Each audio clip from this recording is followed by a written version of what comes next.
Ya, bismillahirrahmanirrahim. Assalamualaikum warahmatullahi wabarakatuh.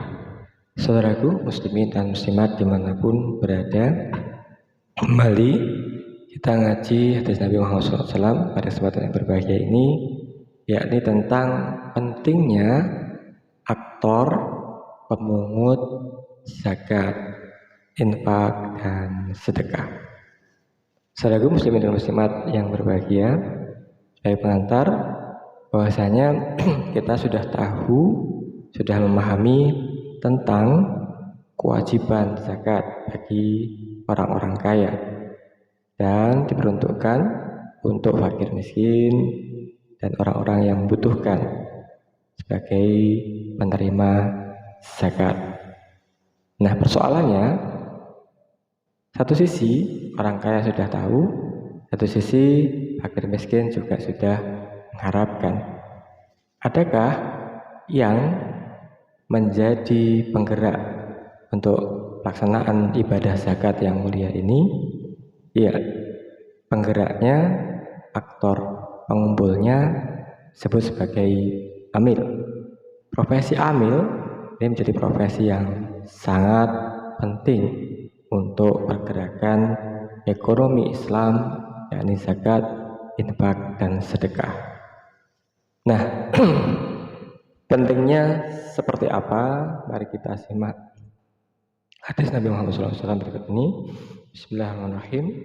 Hadatsana Ali ibnu Hujr, akhbarana Muhammad ibnu Yazid, an Mujalid, an Sya'bi, an Jarir, qala Nabi sallallahu alaihi wasallam, idza atakum musaddiqu fala yufariqannakum illa an ridho.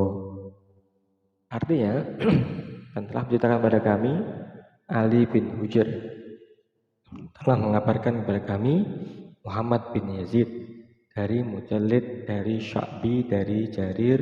Dia berkata, Rasulullah SAW bersabda, jika datang kepada kalian amil zakat, maka hendaknya dia tidak meninggalkan tempat kalian kecuali dalam keadaan ridho. Baik, apa yang kita bisa ambil hikmah, kita petik pelajaran dari hadis ini? Pertama, pentingkah amil zakat atau otoritas pengelola ekonomi Islam itu? Ya, benar. Jawabannya, amil zakat memiliki peran sangat amat penting di dalam menggerakkan perekonomian Islam, yakni dalam mengumpulkan zakat, mengelola infak, dan sedekah. Yang kedua, berbeda hukumnya, berbeda prakteknya dalam pengumpulan, yakni tentang infak atau sedekah dalam penyampaian yang bisa ditasyarufkan, bisa dibayarkan oleh muzaki atau oleh orang yang memiliki harta untuk bersedekah ini secara sedekah sir, secara sembunyi-sembunyi. Pengelolaan zakat yang baik membutuhkan transparansi, membutuhkan sifat jahar atau nyata terang-terangan. Kalau sedekah ini bisa sir, kalau zakat ini sifatnya hendaknya ditunaikan secara nyata, secara terang-terangan.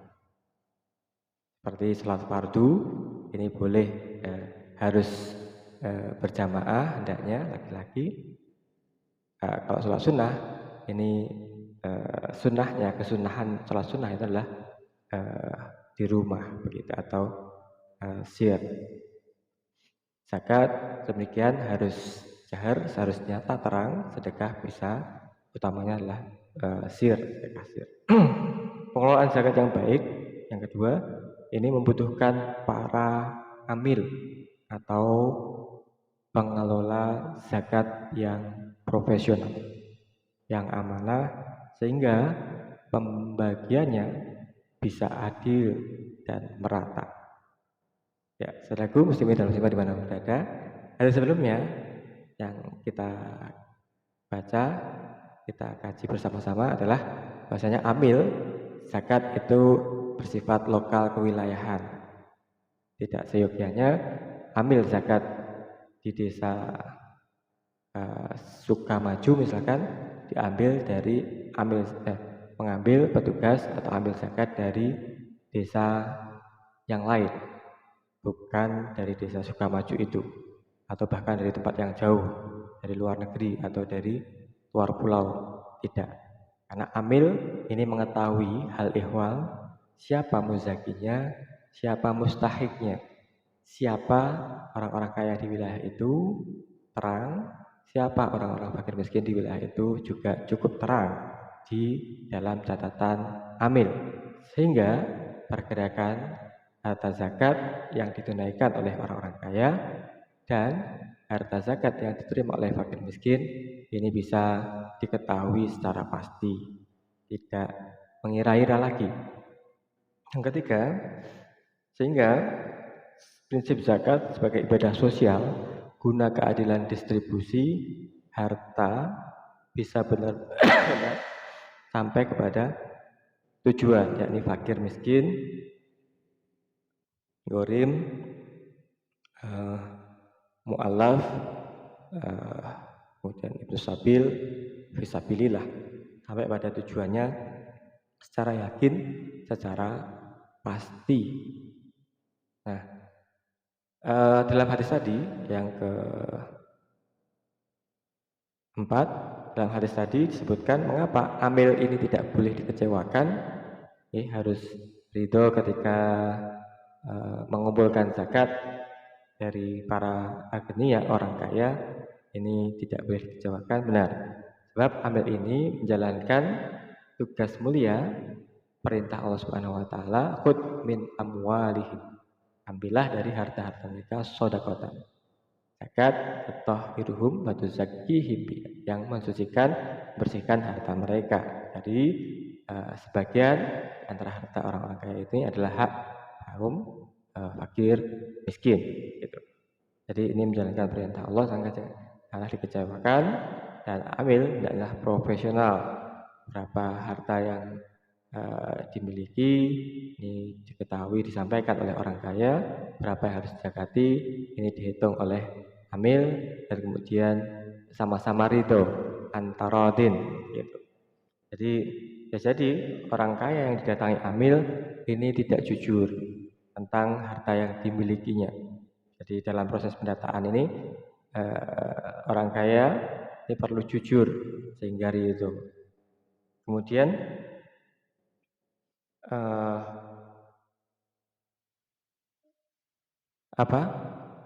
tidak perlu ada satu permufakatan yang tidak baik. Misalkan harta saya segini, saya hanya bayar zakat segini ya, nanti ambilnya saya kasih ini bonus supaya tidak menghitung semua harta saya. Jadi ini permufakatan yang tidak baik. Jadi ridho itu adalah sesuai dengan aturan Allah dan aturan yang dicontohkan oleh Rasulullah SAW. Jadi harta zakatnya jelas, hitung-hitungannya, zakat ternak jelas, berapa nisab haulnya, zakat perdagangan jelas, berapa nisab haulnya, zakat pertanian jelas, berapa nisab dan haulnya adalah pada hari panennya, zakat harta simpanan jelas, senilai emas 83 gram selama 1 tahun, nisab dan haulnya. Maka di situ akan terjadi antarodin, ridho antara amil dengan muzakkinya. Nah, yang kelima perlu kita pahami, lembaga amil zakat resmi tersebut, resmi yang dibentuk pemerintah dengan surat keputusan pemerintah di setiap wilayah tingkatannya, dari nasional, provinsi, kabupaten, kecamatan, desa, ini secara lokal kewilayahan, ini sah dan legal, memiliki kekuatan hukum untuk mengumpulkan zakat, untuk bekerja sebagai pengumpul zakat, serta mendistribusikan zakat, mengelola zakat. Setelah zakat berhasil dikumpulkan oleh petugas yang diamanai, selanjutnya adalah segera dibagikan kepada fakir miskin yang berhak menerimanya. Jadi penggerak ekonomi Islam ini bukan siapa-siapa, tapi adalah amil zakat yang resmi, yang sah, yang diamanai tugas dan kewajiban untuk mengumpulkan dan mendistribusikan zakat dari orang kaya kepada fakir miskin. Yang keenam, profesi amil selain sesuai dengan petunjuk Al-Quran dan hadis juga bermanfaat menjaga harga diri penerima zakat. Jadi harga diri penerima zakat ini sangat penting. Karena apa? Bisa jadi sedekah kita, bisa jadi zakat kita ini muspro, bahkan bisa menghalangi kita masuk surga apabila manna wala ada. Kita ungkit-ungkit dan menyakiti hati penerima zakat atau sedekah yang kita beri. Benar kita sudah memberi, benar kita sudah kehilangan, tapi nyatanya justru ketika kita mengungkit-ungkit mana wala ada dan menyakiti hati penerimanya, maka atarakahu solda, maka pahala kita akan hilang seperti debu yang di atas batu yang terkena air hujan lebat, maka hilanglah debu atau pahala itu, yang tertinggal adalah batu yang licin, tidak menyisakan pahala sedikit pun, bahkan menghalangi kita dari masuk surga karena kita telah menyakiti hati penerima zakat dan sedekah. Kita pamerkan di media sosial, kita foto wajah-wajah penerima zakat itu sehingga mereka pun malu harga dirinya kemudian diunggah di mana-mana, dikatakan sebagai fakir miskin dan orang-orang yang mungkin harkat martabatnya adalah rendah di mata dunia begitu. Nah, dalam rangka menjaga itu, menjaga harga diri penerima zakat orang-orang fakir miskin ini, maka amil sebagai kata kuncinya, sebagai penggerak atau sebagai yang bisa menjadi perantara antara muzaki, orang yang melakukan zakat, orang-orang kaya kepada amil. Ini secara berkelanjutan, bukan hanya temporer, sekali waktu di foto-foto sudah selesai, setelah itu tidak tahu bagaimana kelanjutan hidup dari para fakir miskin ini. Tapi ini dengan adanya amil ini potensi zakat yang diterima, potensi orang-orang yang menerima zakat ini bisa diketahui secara berkelanjutan, tidak hanya aklatan atau aklatani, tidak hanya sesuap atau dua suap nasi, tapi adalah mimma yahtaj, sesuai dengan kebutuhan dari orang-orang fakir miskin itu, butuhnya apa sesuai dengan kadar kemampuan dari yang zakat yang dikumpulkan, kemudian dibagi, kemudian didistribusikan sehingga damailah kehidupan masyarakat di sekitar kita, karena ada pergerakan amil zakat yang benar-benar amanah, yang ala ridho, yang saling rela antara muzaki dengan amil mengumpulkan zakat itu. Nah, saudaraku muslimin dan muslimat, inilah efektivitas dan efisiensi pergerakan ekonomi Islam zakat ini dikuasai atau dikuasakan, diamanahkan kepada amil yang profesional, sehingga